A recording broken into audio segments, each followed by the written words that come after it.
tutakuja kuelekezana katika vipindi vijavyo, ili tu nimetaka kusema tu mapema insha Allah taala.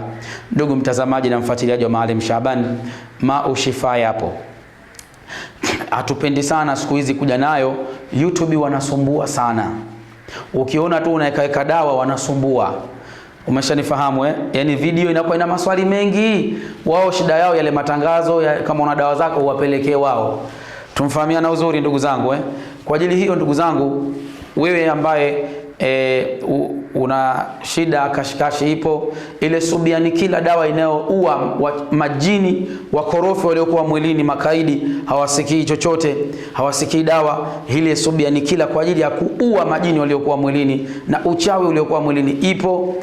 Kashikashi ipo, na Shifa yapo, mafuta ya Hizbul Bahari yapo. Naam, hata sina muda kuelezea kwa sababu chaneli yetu waingia watu